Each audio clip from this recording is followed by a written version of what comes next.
നമസ്കാരം. മലയാളി വാർത്തയിലേക്ക് സ്വാഗതം. തമിഴ്നാടിൻ്റെ 18ാമത് മുഖ്യമന്ത്രിയായി ശ്രീ സി ജോസഫ് വിജയ് ചുമതലയേറ്റിരിക്കുകയാണ്. അദ്ദേഹം അല്പസമയം മുമ്പാണ് വളരെയധികം വൈകാരികമായി ഈ പേപ്പറിൽ നോക്കാതെ തന്നെ സത്യപ്രതിജ്ഞ ചെയ്തത്. ഹൃദയത്തിൽ നിന്ന് വരുന്ന വാക്കുകൾ ഉപയോഗിച്ചുകൊണ്ട് സത്യപ്രതിജ്ഞ ചെയ്യുന്നതൊക്കെ നമ്മൾ കണ്ടതാണ്. ചെന്നൈ ജവഹർലാൽ നെഹ്റു ഇൻഡോർ സ്റ്റേഡിയത്തിലായിരുന്നു 10,000ങ്ങളെ സാക്ഷി നിർത്തിക്കൊണ്ടുള്ള ആ സത്യപ്രതിജ്ഞ. തമിഴ്നാട്ടിലെങ്ങും ഇപ്പോൾ വലിയ രീതിയിൽ വിജയാഘോഷങ്ങൾ നടക്കുകയാണ്. ജോസഫ് വിജയ് മാത്രമല്ല, മറ്റ് 9 മന്ത്രിമാരും സത്യപ്രതിജ്ഞ ചെയ്ത് അധികാരമേറ്റു. എല്ലാ മന്ത്രിമാരും TVKയിൽ നിന്നുള്ളവരാണ്. അതായത് എൻ ആനന്ദ് ആണ് ആദ്യമായി സത്യപ്രതിജ്ഞ ചെയ്തത്. അടുത്ത് 9 മന്ത്രിമാരിൽ ഏറ്റവും പ്രധാനപ്പെട്ടത് ആദവ് അർജുന എന്ന TVKയുടെ ജനറൽ സെക്രട്ടറിയും ഈ വിജയുടെ ഇലക്ഷൻ ക്യാമ്പയിൻ്റെ നെടുന്തൂണുമൊക്കെ ആയിരുന്ന ആദവ് അർജുന സത്യപ്രതിജ്ഞ ചെയ്തു. പിന്നീട് doctor KG Arunraj, A Sengottaiyan, P Venkataramanan, അതോടൊപ്പം തന്നെ P വെങ്കട്ടരമണൻ വിജയുടെ മാനേജരായിരുന്നു കഴിഞ്ഞ കുറേ വർഷങ്ങളായി. അദ്ദേഹം സത്യപ്രതിജ്ഞ ചെയ്യുന്നു. നിർമ്മൽ കുമാർ, അദ്ദേഹം AIADMK നേതാവാണ്. പിന്നീട് BJPയിലെത്തുകയും അവിടെ നിന്ന് TVKയിലേക്ക് പോയ നേതാവാണ്. രാജ്മോഹൻ, ഡോക്ടർ TK പ്രഭു, S കീർത്തന എന്നിവരാണ് സത്യപ്രതിജ്ഞ ചെയ്ത് അധികാരമേറ്റത്. 9 മന്ത്രിമാരിൽ ഒരാൾ വനിതാ മന്ത്രിയാണ്. 9 മന്ത്രിമാരും മുഖ്യമന്ത്രിയായ ജോസഫ് വിജയുമാണ് ഇപ്പോൾ സത്യപ്രതിജ്ഞ ചെയ്ത് അധികാരമേറ്റിരിക്കുന്നത്. എന്ന് പറഞ്ഞാൽ TVK മന്ത്രിസഭയുടെ വലിപ്പം 9 മന്ത്രിമാരാവില്ല. മന്ത്രിസഭാ വികസനം ഉടനുണ്ടാകും എന്നാണ് ലഭിക്കുന്ന സൂചന. പ്രത്യേകിച്ചും പിന്തുണ നൽകിയ ഘടകകക്ഷികൾക്ക് മന്ത്രിസ്ഥാനം ഉണ്ടാകും എന്നുള്ളതാണ് ഏറ്റവും പ്രധാനപ്പെട്ട കാര്യം. എന്തായാലും തമിഴ്നാട്ടിൽ വലിയ രാഷ്ട്രീയ മാറ്റത്തിന് തുടക്കം കുറിച്ചുകൊണ്ടാണ് വിജയ് ഇപ്പോൾ അധികാരമേറ്റിരിക്കുന്നത്. ദ്രാവിഡ പാർട്ടികൾ DMKയും AIADMKയും മാറി മാറി ഭരണം നടത്തിയിരുന്ന ചരിത്രമുള്ള ഒരു സംസ്ഥാനമാണ് തമിഴ്നാട്. അതായത് 1962 K കാമരാജിൻ്റെ നേതൃത്വത്തിൽ ഏറ്റവും അവസാനത്തെ ദ്രാവിഡ പാർട്ടി അല്ലാത്ത അല്ലെങ്കിൽ കോൺഗ്രസ് ഗവൺമെൻറ് അവിടെ അധികാരത്തിൽ വരുന്നത്. K കാമരാജിൻ്റെ നേതൃത്വത്തിലുള്ള മന്ത്രിസഭ 5 വർഷം പൂർത്തിയാക്കുന്നു. 1967 മുതൽ ഇങ്ങോട്ട് DMKയും AIADMKയും മാറി മാറി സംസ്ഥാനം ഭരിക്കുന്ന കാഴ്ചയാണ് നമ്മൾ കാണുന്നത്. അങ്ങനെ മാത്രമല്ല, തമിഴ്നാടിൻ്റെ ഒരു രാഷ്ട്രീയ പാരമ്പര്യം കൂടി മാറ്റി എഴുതുകയാണ് വിജയ്. മറ്റൊരു ദ്രാവിഡ പാർട്ടി അല്ലാത്ത ഒരു പാർട്ടി അധികാരമേൽക്കുന്നു ഇപ്പോൾ 67 ശേഷം ആദ്യമായി. എന്നതു മാത്രമല്ല, തമിഴ്നാട്ടിൽ മുന്നണി മര്യാദകൾക്ക് നിരക്കാത്ത ഒരു വൃത്തികെട്ട സംസ്കാരമുണ്ടായിരുന്നു. തമിഴ്നാട്ടിൽ മുന്നണിയുണ്ട്, DMK മുന്നണിയുമുണ്ട്, AIADMK മുന്നണിയുമുണ്ട്. അതിൽ DMK പ്രധാന കക്ഷിയാണ് ഒരു മുന്നണിയിൽ, മറ്റേ മുന്നണിയിൽ AIADMK പ്രധാന കക്ഷിയാണ്. കോൺഗ്രസും BJPയും അടക്കമുള്ള ഘടകകക്ഷികൾ ഈ മുന്നണികൾക്ക് പിന്നിലാണ്. ഈ രാഷ്ട്രീയ പാർട്ടികളോടൊപ്പം തന്നെയുണ്ട് വർഷങ്ങളായി. പക്ഷേ അവർക്ക് ഒരു മന്ത്രിസ്ഥാനം പോലും ഈ DMKയോ ADMKയോ നൽകില്ല. കഴിഞ്ഞ ഈ തെരഞ്ഞെടുപ്പിന് മുമ്പ് NDA രൂപീകരിച്ചപ്പോൾ, അതായത് ഏറെ നാൾ AIADMK NDAക്ക് പുറത്താണ്. അതിനുശേഷം NDA രൂപീകരിക്കുന്നു, NDAയിലേക്ക് AIADMK വരുന്നു.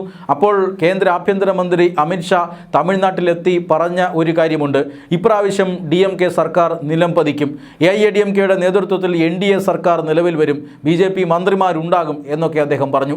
മണിക്കൂറുകൾക്കകം തന്നെ AIADMKയുടെ നേതാവ് എടപ്പാടി പളനിസ്വാമി കേന്ദ്ര ആഭ്യന്തരമന്ത്രി അമിത്ഷായെ തിരുത്തി. തീർച്ചയായും മന്ത്രിസഭയൊക്കെ വരും, അതിൽ മന്ത്രിമാർ AIADMK മന്ത്രിമാർ മാത്രമേ ഉണ്ടാവുകയുള്ളൂ, BJP മന്ത്രിമാരൊന്നും ഉണ്ടാവുകയില്ല എന്ന് തള്ളിപ്പറഞ്ഞു. പക്ഷേ മുന്നണിയെ സംരക്ഷിക്കാൻ വേണ്ടി അമിത്ഷാ അടക്കം, അല്ലെങ്കിൽ അമിത്ഷായുടെ ഈ വാക്കുകൾ നിഷേധിച്ച AIADMKെതിരെ യാതൊരു പ്രതികരണവും വേണ്ട എന്ന് BJP നേതൃത്വം തമിഴ്നാട്ടിലെ BJP നേതൃത്വത്തോടും അണികളോടും നിർദ്ദേശം നൽകുകയാണ് ചെയ്തത്. എന്ന് പറഞ്ഞാൽ ഇങ്ങനെ ഒരു രാഷ്ട്രീയ സംസ്കാരമുണ്ടായിരുന്നു. ഘടകകക്ഷികൾക്ക് അവർ യാതൊരു പരിഗണനയും നൽകില്ല. വോട്ട് കിട്ടാനും സീറ്റ് കിട്ടാനും മാത്രമാണ് ഈ ഘടകകക്ഷികൾ. ഇവർക്ക് മന്ത്രിസ്ഥാനം നൽകുന്ന പതിവ് തമിഴ്നാട്ടിൽ ഉണ്ടായിരുന്നില്ല. മാത്രമല്ല, ഇവർക്ക് മന്ത്രിസ്ഥാനം നൽകുകയില്ല എന്ന് മാത്രമല്ല, കോൺഗ്രസോ BJPയോ കേന്ദ്രത്തിൽ അധികാരത്തിൽ വന്നാൽ അവരിൽ നിന്ന് ഈ പറയുന്ന DMKയും AIADMKയും സ്പീക്കർ സ്ഥാനവും മന്ത്രിസ്ഥാനവും മറ്റ് സ്ഥാനമാനങ്ങളുമെല്ലാം കണക്ക് പറഞ്ഞ് വാങ്ങുകയും ചെയ്യും. ഇങ്ങനെ ഒരു രാഷ്ട്രീയ പാരമ്പര്യം, വൃത്തികെട്ട രാഷ്ട്രീയ പാരമ്പര്യമാണ് കഴിഞ്ഞ കുറേ വർഷങ്ങളായി, പതിറ്റാണ്ടുകളായി തമിഴ്നാട്ടിൽ ഉണ്ടായിരുന്നത്. അതുകൊണ്ട് തന്നെ വർഷങ്ങളോളം DMKയുടെ ഒരു ഘടകകക്ഷിയായിട്ടും കോൺഗ്രസ്സിന് ഇതുവരെയും 1967 ശേഷം ഒരു മന്ത്രി പദവി ലഭിച്ചിട്ടില്ല. എന്നാൽ വിജയുടെ നേതൃത്വത്തിൽ വരാൻ പോകുന്ന സർക്കാർ, ആ സർക്കാർ സർക്കാർ ഘടകകക്ഷികൾക്കും മന്ത്രിസ്ഥാനം നൽകും എന്നാണ് ലഭിക്കുന്ന സൂചന. ഇതനുസരിച്ച് കോൺഗ്രസിന് ലഭിക്കാൻ പോകുന്നത് 3 മന്ത്രിമാരാണ്. 1967 ശേഷം ആദ്യമായിട്ടാണ് കോൺഗ്രസ് തമിഴ്നാട്ടിൽ മന്ത്രിസ്ഥാനത്തേക്ക് വരുന്നത്. പലപ്പോഴും സർക്കാരിനെ പിന്തുണച്ചിട്ടുണ്ട് എങ്കിൽ പോലും കോൺഗ്രസിന് അത് ലഭിച്ചിരുന്നില്ല. DMK-യിൽ നിന്നും എന്തുകൊണ്ട് കോൺഗ്രസ് ഉടൻ പുറത്തു ചാടി TVK-യിലേക്ക് വന്നു എന്നതിൻ്റെ ഉത്തരം കൂടിയാണിത്. സ്റ്റാലിനെ ചതിക്കുകയായിരുന്നു കോൺഗ്രസ്. സ്റ്റാലിനെ അധികാരം കിട്ടിയപ്പോൾ നിമിഷം വൈകാതെ കോൺഗ്രസ് വിട്ടുപോയി എന്നൊക്കെയുള്ള ആരോപണങ്ങൾ നമ്മൾ പരക്കെ ഉയർത്തുന്നുണ്ട്. പക്ഷേ അത് തമിഴ്നാടിൻ്റെ ഈ രാഷ്ട്രീയ പാരമ്പര്യം അറിയാതെ എപ്പോഴും DMK-ക്ക് വേണ്ടി വിടുപണി ചെയ്തു കൊടുക്കുക, അവർക്ക് പിന്തുണ കൊടുക്കുക, ജയ് വിളിക്കുക, ഇതുമാത്രമായിരുന്നു കോൺഗ്രസിൽ നിന്നും അല്ലെങ്കിൽ കോൺഗ്രസ് ടിക്കറ്റിൽ മത്സരിച്ച് ജയിച്ചു വരുന്ന MLA-മാരുടെ പണി. യാതൊരുവിധ മന്ത്രിസ്ഥാനവും അവർക്ക് നൽകിയിരുന്നില്ല. ആ രാഷ്ട്രീയ പാരമ്പര്യമാണ് ഇപ്പോൾ മാറാൻ പോകുന്നത്. വിജയ് ഘടകകക്ഷികൾക്കും മന്ത്രിസ്ഥാനം നൽകുകയാണ്. മാത്രമല്ല വലിയ നാടകീയ രംഗങ്ങൾക്കൊടുവിലാണ് വിജയ് മുഖ്യമന്ത്രിയായി സത്യപ്രതിജ്ഞ ചെയ്യുന്നത്. വലിയ രാഷ്ട്രീയ മുന്നേറ്റം അവരുടെ ആദ്യ തെരഞ്ഞെടുപ്പിൽ തന്നെ വിജയുടെ പാർട്ടിയായ TVK-ക്ക് നേടാൻ കഴിഞ്ഞു. അപ്രതീക്ഷിതമായി എന്ന് തന്നെ പറയാം. ഒരു എക്സിറ്റ് പോളുകളും ഇത് പ്രവചിച്ചിരുന്നില്ല. 108 സീറ്റുകൾ നേടി വിജയ് ഏറ്റവും വലിയ ഒറ്റകക്ഷിയാകുന്നു. പക്ഷേ ആർക്കും ഭൂരിപക്ഷമില്ലാത്ത ഒരു സാഹചര്യം സംജാതമാകുന്നു. എങ്കിലും 118 എന്ന മാന്ത്രിക സംഖ്യയിലേക്ക് എത്താൻ വിജയ്ക്ക് സാധിച്ചില്ല.